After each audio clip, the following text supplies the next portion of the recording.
Okay. ஃபேமிலியாக வந்து பாருங்கள், என்னோட ரெக்கமெண்டேஷன் அதுதான். ஓகே. எப்படி மேம் ஹிஸ்டாரிக்கல் மூவியா அதில் எப்படி சொல்லியிருக்காங்க? கண்ணப்பனோட ஸ்டோரியை சொல்லியிருக்காங்க. ஹிஸ்டாரிக்கலாகவும் இருக்குது, டிவோஷனலாகவும் இருக்குது. மோர் ஆஃப் ஒரு ஹிந்து ஹிந்து தான் வந்து பார்க்கணுமா? அப்படிலாம் இல்லை, யார் வேணாலும் வந்து பார்க்கலாம், ஆனால் ஃபேமிலியாக வந்து பாருங்கள். ஹீரோ பண்ணியிருக்க அந்த விஷ்ணு மனுஷன் அவர் எப்படி பண்ணியிருக்காரு? கண்ணப்பனா பண்ணியிருக்காரு. சூப்பராக பண்ணியிருக்காரு. லாஸ்ட் சீன் வந்து கூஸ் பம்ப்ஸ் ஆகிடுச்சுண்ணா. ஓகே. செம்மையாக இருக்குது படம். பிரபாஸ் அப்புறம் அக்ஷய்குமார் சிவனா பண்ணியிருக்காரு. பிரபாஸ்லாம் கேமியோ அவங்களோட ரோல்லாம் எல்லாரோட ரோல்லையுமே அவங்க வந்து பர்ஃபெக்டாக பண்ணியிருக்காங்க. ஆப்டாக இருக்குது எல்லாருக்கும். எல்லாரும் ஒரு கேமியோ மாதிரி வந்துட்டு போகிறாங்களா இல்லை அவங்கவுங்களுக்கு ஒரு ஸ்க்ரீன் ஸ்பேஸ் கொடுத்துருக்காங்க? அவங்கவுங்களுக்குன்னு ஒரு ஸ்க்ரீன் ஸ்பேஸ் கொடுத்துருக்காங்கண்ணா. நல்லா இருக்கு படம். மோஸ்ட்டாக எல்லாருமே பார்க்கலாம். லாஸ்ட் சீன் தானே ரொம்ப எமோஷ்னல் ஆகிடுச்சு. கண்ணு கலங்குற மாதிரி ஆயிடுச்சு. அவர் கண் எடுத்து வைப்பார்ல, அந்த சீன் தான் கண்ணு கலங்குற மாதிரி ஆயிடுச்சு. எல்லாருமே வந்து கண்டிப்பாக பார்க்கணும். டைம் போனதே தெரியல.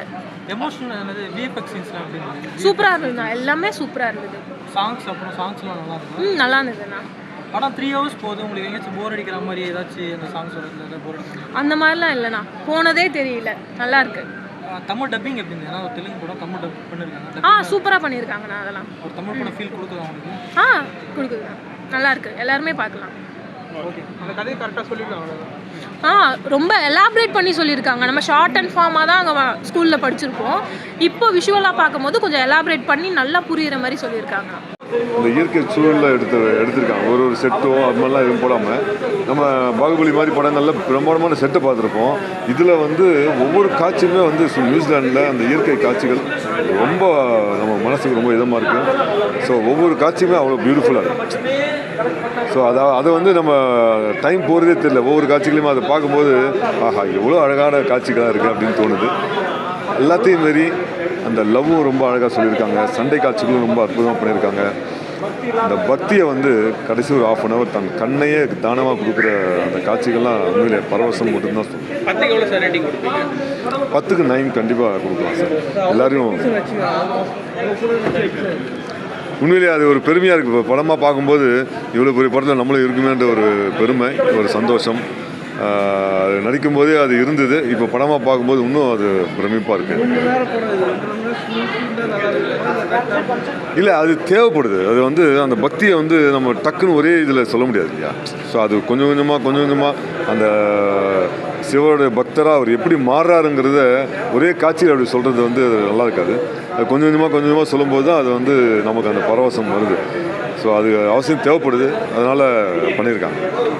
கண்ணப்பன் ஆக்சுவலாக இது நம்ம தமிழில் எடுத்திருக்கணும், அவங்க தெலுங்கில் எடுத்திருக்காங்க. ஆனாலும் ஒரு பேன் இண்டியா படம் மாதிரி எல்லா மொழி கலைஞர்களும் நடிச்சிருக்காங்க.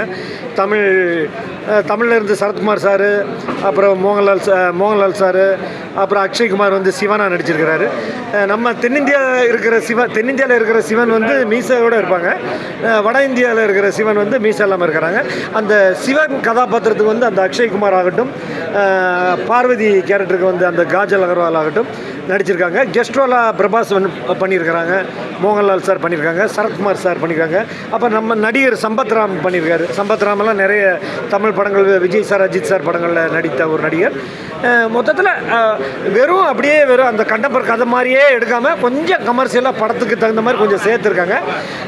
3 மணி நேரம் படம் வந்து கொஞ்சம் ஸ்லோவாக உட்காந்து நம்ம அப்படியே படம் வேறு எஃபெக்டில் உட்காந்து பார்த்தீங்கன்னா கிளைமேக்ஸ் 1/2 மணி நேரம்லாம் உங்களுக்கு ரொம்ப பிடிக்கும்.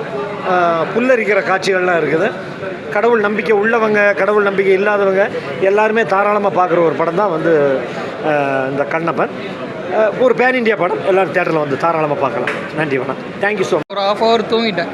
2.5 மணி நேரம் தான் நான் பார்த்தேன். அதுக்கப்புறம் ஃபுல்லாக சாமியை வச்சு எடுக்கிறோன்னு சொல்லிட்டு ரொம்ப ஒஸ்ட் பண்ணியிருக்கேன். எந்த கதையை பற்றி அவங்க சொல்ல வர்றாங்க? ஃபுல்லாக ஹிஸ்டரி, சிவனை பற்றி உள்ள படம், புராணங்களை பற்றி இது பண்ணுறது. கடைசி வரைக்கும் சாங்லாம் போட்டு கொண்டுட்டாங்க பிரதர். சில பேர் ஏன் வராங்க, எதுக்கு வராங்கன்ட்டுனே தெரிய மாட்டேங்குது. அந்த மாதிரி இருக்கு.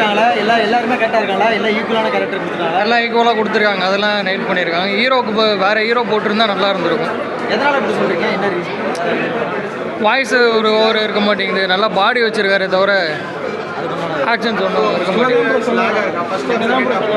என்ன தான் சொல்கிறாங்க, ஹிஸ்டாரிக்கல் கதை தான் பிரதர், வேறு ஒன்றும் இல்லை. அவ்வளோதான். கருத்து சொல்லுவாங்கல்ல, ராவணன் இந்த மாதிரி பண்ணாங்க, சிவனை பற்றின கதை பிரதர். சிவனுக்கு கண்ணு தந்ததாக சொல்லியிருப்பாங்களா கண்ணப்பர், அந்த மோட்டிவில் தான் இதை எடுத்தது.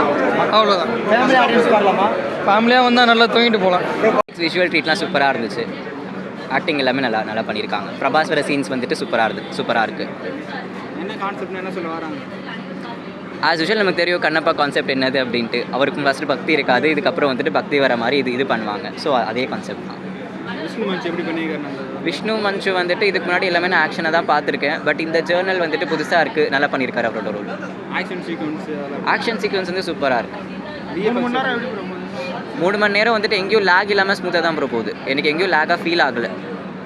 விஎஃப்எக்ஸ் எப்படி இருந்தது? விஎஃப்எக்ஸ் நல்லா தான் ப்ரோ இருந்தது, எங்கேயும் லேக் இருக்க மாதிரி இல்லை. பிரபாஸ் மோகன்லால் வர அவங்க வர சீக்வன்ஸ் எல்லாமே வந்துட்டு அவங்களோட ரோலை வந்து ஆப்டாக ஜஸ்டிஃபை பண்ணிட்டு போயிருக்காங்க. இதுதான் பாசிட்டிவ் என்ன நெகட்டிவ் என்ன? பாசிட்டிவ் நெகட்டிவா அதுங்க சொல்ல தெரியல. ஓவரால் படம் பார்க்குறது எப்படி இருந்தது? ஓவரால் படம் பார்க்கும்போது நல்லா இருந்துச்சு, பார்க்கலாம். ஃபேமிலியாக வந்து கூட பார்த்துக்கலாம். கதையை கரெக்டாக சொல்லியிருக்காங்க.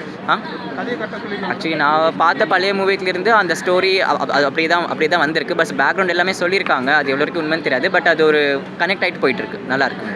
புராண காலம் எப்படி ப்ரோ கனெக்ட் ஆகும்? புரியல. சிவனை பற்றி எடுத்துக்க சொல்கிறாங்க. ஆமாம். அதெல்லாம் உங்களுக்கு கதை புரிகிற மாதிரி இருக்கா இல்லை சும்மா சினிமா பார்த்து? இல்லை புரிகிற மாதிரி தான் இருக்குது. ஆக்சுவலி மேபி நான் அந்த தெலுங்கு கன்னட மூவிஸ் தான் பார்த்துருக்கேன், பழைய மூவிஸ், அதனால எனக்கு கனெக்டாக இருக்கு. மேபி இருக்கலாம். புதுசாக பார்க்குறவங்களுக்கு மேபி அது கொஞ்சம் இதுவாக இருக்கலாம், அவ்வளோதான்.